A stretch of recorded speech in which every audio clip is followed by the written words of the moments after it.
صحیح بخاری کی حدیث نمبر 46 کتاب ایمان کا بیان۔ نجد والوں میں سے ایک شخص عین حضرت صلی اللہ علیہ وآلہ وسلم کے پاس آیا اسلام کے بارے میں پوچھنے کے لیے۔ عین حضرت صلی اللہ علیہ وآلہ وسلم نے فرمایا کہ اسلام دن رات میں 5 نمازیں پڑھنا ہے۔ اس نے کہا بس اس کے سوائے تو اور کوئی نماز مجھ پر نہیں؟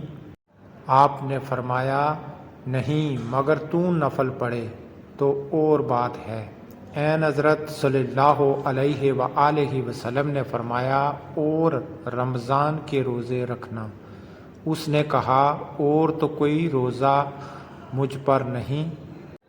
آپ صلی اللہ علیہ وآلہ وسلم نے فرمایا نہیں مگر تو نفل روزے رکھے تو اور بات ہے۔ اور عین حضرت صلی اللہ علیہ وآلہ وسلم نے اس سے زکوٰۃ کا بیان کیا۔ وہ کہنے لگا کہ بس اور کوئی صدقہ مجھ پر نہیں ہے؟ آپ صلی اللہ علیہ وآلہ وسلم نے فرمایا نہیں مگر یہ کہ تو نفل صدقہ دے تو اور بات ہے۔ راوی نے کہا پھر وہ شخص پیٹھ موڑ کر چلا، یوں کہتا جاتا تھا قسم خدا کی میں نہ اس سے بڑھوں گا نہ گھٹوں گا۔ عین حضرت صلی اللہ علیہ وآلہ وسلم نے فرمایا اگر یہ سچا ہے تو اپنی مراد کو پہنچ گیا۔ ایک بار پھر سنیں۔ صحیح بخاری کی حدیث نمبر 46 کتاب ایمان کا بیان۔ نجد والوں میں سے ایک شخص عین حضرت صلی اللہ علیہ وآلہ وسلم کے پاس آیا اسلام کے بارے میں پوچھنے کے لیے۔ عین حضرت صلی اللہ علیہ وآلہ وسلم نے فرمایا کہ اسلام دن رات میں 5 نمازیں پڑھنا ہے۔ اس نے کہا بس اس کے سوائے تو اور کوئی نماز مجھ پر نہیں؟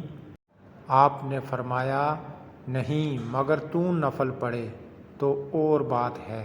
عین حضرت صلی اللہ علیہ وآلہ وسلم نے فرمایا اور رمضان کے روزے رکھنا۔ اس نے کہا اور تو کوئی روزہ مجھ پر نہیں؟ آپ صلی اللہ علیہ وآلہ وسلم نے فرمایا نہیں مگر تو نفل روزے رکھے تو اور بات ہے۔ اور عین حضرت صلی اللہ علیہ وآلہ وسلم نے اس سے زکوٰۃ کا بیان کیا۔ وہ کہنے لگا کہ بس اور کوئی صدقہ مجھ پر نہیں ہے؟ آپ صلی اللہ علیہ وآلہ وسلم نے فرمایا نہیں مگر یہ کہ تو نفل صدقہ دے تو اور بات ہے۔ راوی نے کہا پھر وہ شخص پیٹھ موڑ کر چلا، یوں کہتا جاتا تھا قسم خدا کی میں نہ اس سے بڑھوں گا نہ گھٹوں گا۔ عین حضرت صلی اللہ علیہ وآلہ وسلم نے فرمایا اگر یہ سچا ہے تو اپنی مراد کو پہنچ گیا۔